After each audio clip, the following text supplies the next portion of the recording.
একটা সময় পর আমাদের চেনা মানুষও অচেনা হয়ে যায়, কাছের মানুষও দূরের হয়ে যায়। এই মুহূর্তে বলতেছি এটি গাছের কথা, যে গাছটাকে আমরা অনেকেই চিনি কিন্তু চিনেও অচেনার মতো এটাকে অবহেলা অবজ্ঞা করে চলে যায়। আমরা অনেকেই আছি এই গাছ দেখি, জানি, কিন্তু এর গুণাগুণ সম্পর্কে এখনো পর্যন্ত আমরা অনেকেই অজানা। এই মুহূর্তে আমার সামনে আপনারা যে গাছটি দেখতে পাচ্ছেন, এটি হচ্ছে অনেক পরিচিত এবং অনেক ঔষধি গুণসম্পন্ন একটি গাছ। এটা আপনারা অনেকেই চিনেন, আবার অনেকেই কিন্তু চিনেন না।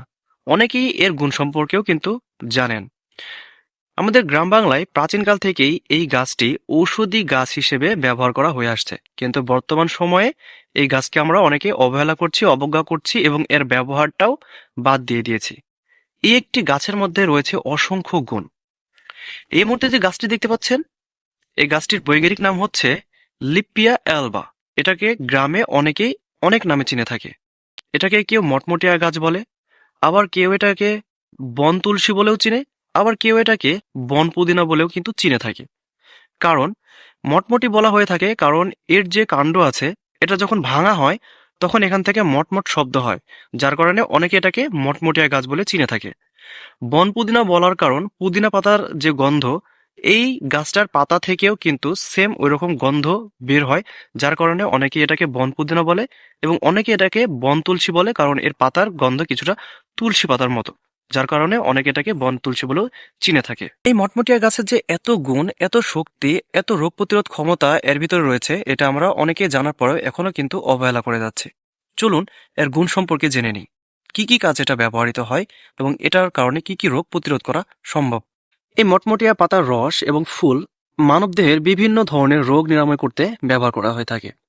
যেমন ত্বকের যত্নে এই মটমটিয়া পাতার রস মুখে মাখলে ব্রণের সমস্যা দূর হয়, কারণ এই মটমটিয়া পাতার রস ব্রণের ব্যাকটেরিয়ার বিরুদ্ধে কাজ করে থাকে। হজমের সমস্যা সমাধানে এটা ব্যবহার করা হয়ে থাকে, কারণ এই মটমটিয়া পাতার রস সেবন করলে হজমের সমস্যা দূর হয় এবং পেটের বিভিন্ন সমস্যা দূর করতে সাহায্য করে থাকে।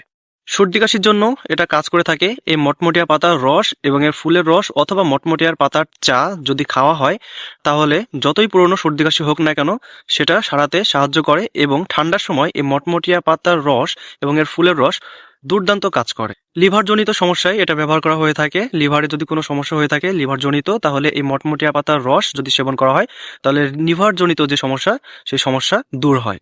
পুদিনা পাতার বিকল্প হিসেবে এটাকে ব্যবহার করা হয়, কারণ এই মটমটিয়া গাছের পাতার যে সুগন্ধ বা যে গন্ধটা বের হয় সেটা কিছুটা পুদিনা পাতার মতো এবং তুলসী পাতার মতো, যার কারণে অনেকেই এটাকে বন পুদিনা এবং বল তুলসী বলে চিনে থাকে। মাছের টোপ হিসেবে এটাকে ব্যবহার করা হয়, কেননা এই মটমটিয়া গাছের পাতা থেকে সুগন্ধ বের হয়। এর রস যদি মাছের টোপের সাথে মেশানো হয় তাহলে টোপটা অনেক সুগন্ধি হয়, আর ওই টোপ দিয়ে যদি মাছ শিকার করা হয় অনেক মাছ কিন্তু ধরা যায়, যার কারণে অনেকেই এটাকে মাছের টোপের বিকল্প হিসেবেও কিন্তু ব্যবহার করে। টোপের বিকল্প হিসেবেও কিন্তু এই মটমটিয়া গাছের পাতার রস ব্যবহার করা হয়ে থাকে। মানবদেহের পাশাপাশি প্রকৃতির জন্য এই গাছ অনেক উপকারী। মাটির সুরক্ষার জন্য এই গাছ ব্যাপক গুরুত্বপূর্ণ ভূমিকা পালন করে থাকে, কেননা মাটির আর্দ্রতা ধরে রাখতে এবং মাটির উর্বরতা এবং ক্ষয় রোধ করতে এই গাছ গুরুত্বপূর্ণ ভূমিকা পালন করে থাকে। একটি গাছ অসংখ্য কিন্তু উপকার। গ্রাম বাংলায় প্রাচীনকাল থেকেই কিন্তু মহা ঔষধি গুণ হিসেবে এই গাছ ব্যবহার করা হয়ে থাকছে, কিন্তু বর্তমান সময়ে আমরা এই গাছকে অবহেলা করছি, অবজ্ঞা করছি, এই গাছের ব্যবহার আস্তে আস্তে কমিয়ে দিচ্ছি।